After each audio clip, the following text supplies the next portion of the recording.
بسم الله الرحمن الرحيم قل هو الله أحد الله الصمد لم يلد ولم يولد ولم يكن له كفوا أحد بسم الله الرحمن الرحيم الحمد لله وحده الصلاة والسلام على من لا نبي بعده. İbn Mace rahimehullah Sunan İbn Mace kitabıda şundaq deydi 11. hadis. Haddesena Ebu Sa'id Abdullah ibn Sa'id قال حدثنا أبو خالد الأحمر قال سمعت مجالدا يذكر عن الشعبي عن جابر بن عبد الله قال كنا عند النبي صلى الله عليه وسلم فخط خطا وخط خطين عن يمينه وخط خطين عن يساره ثم وضع يده في الخط الأوسط فقال هذا سبيل الله ثم تلا هذه الآية وأن هذا صراطي مستقيما فاتبعوه ولا تتبعوا السبل فتفرق بكم عن سبيله. 11. hadis İbn Mace rahimahullah deydi bizga Abu Sa'id Abdullah ibn Sa'id hadis so'zlab berdi. Bu kishi katta tafsirshunos olim va ishonchli hadis rivoyat qiluvchi. Bu kishining nurg'ulg'an kitoblari bor. Abu Hatim bu kishi haqida o'z zamonasining imomi degan.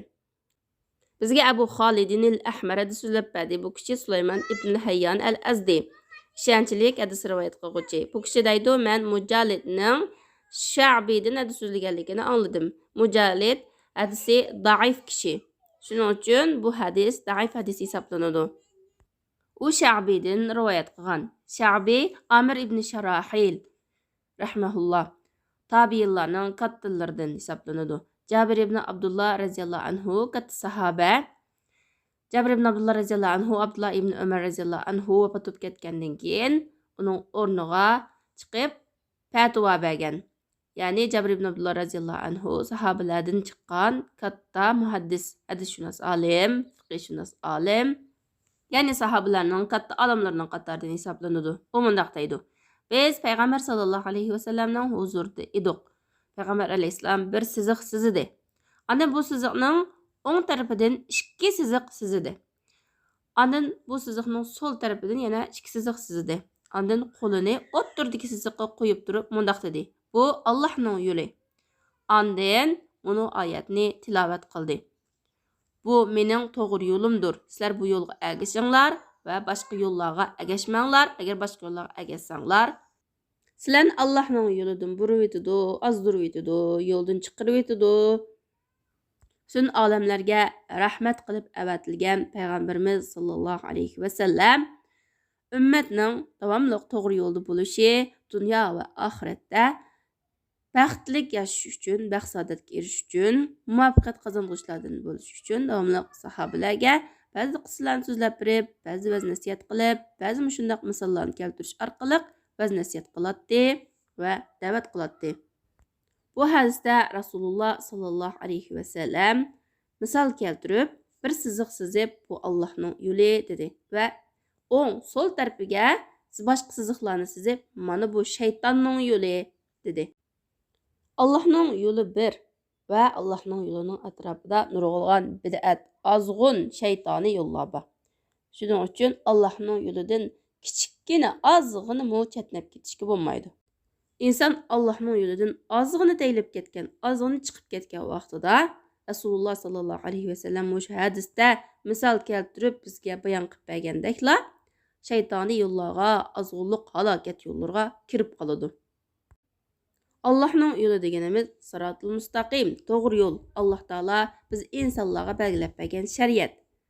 Payg'ambar sallallohu alayhi vasallam Allohning biz insonlarga avatgan elchisi. Payg'ambar alayhissalomning butun hayoti mushu shariatni tatbiqlash va bizga o'rgatish, bizga yetkazish.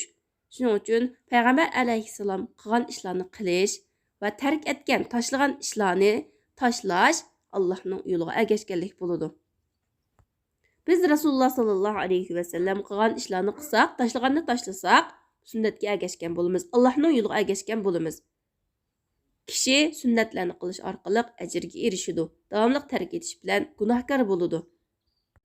Peygamber sallallahu aleyhi ve sellem'nin sünnetleri bazı farz buludu, bazı sünnet buludu. Hadis atalğısıdaki sünnet bilen fiqh atalğıdaki sünnetning farqi var. Bayatın dep ötken sünnetni qilish orqali ajrga erishidi, davom tark etish bilan gunohkor bo'ladi deganimiz fiqh atalğısıdaki sünnet. Hadis atalğısıdaki sünnetda bayatın dedik. Peygamber alayhissalomningki ba'zi sünnetleri farz bo'lsa, ba'zi sünnetleri mustahab bo'ladi, ya'ni fiqh atalğısıdaki sünnet bo'ladi. Fiqh atalğısıda farz bo'lgan sünnetler farz, ya'ni gunohkor bo'ladi qilmasa, Allah Taala qul in kuntum tuhibbunallaha fattabi'uni degan. Ayting Muhammad sallallohu alayhi va sallam, agar sizlar Allohni yaxshi ko'rsanglar, o chaqda menga ergishinglar. Payg'ambar sallallohu alayhi va sallamningki yo'liga ergishish farz. Shuning Alloh Taala hammamizni o'zining yo'lida mustahkam qilsin. Payg'ambar sallallohu alayhi va sallamning yo'lida mustahkam qilsin. Payg'ambar alayhissalom qilganni qilishga, tark etganni tark etishga davomli muyassar qilsin. Subhanakallahumma bihamdik ashhadu an la ilaha illa anta astaghfiruka va atubu ilayk.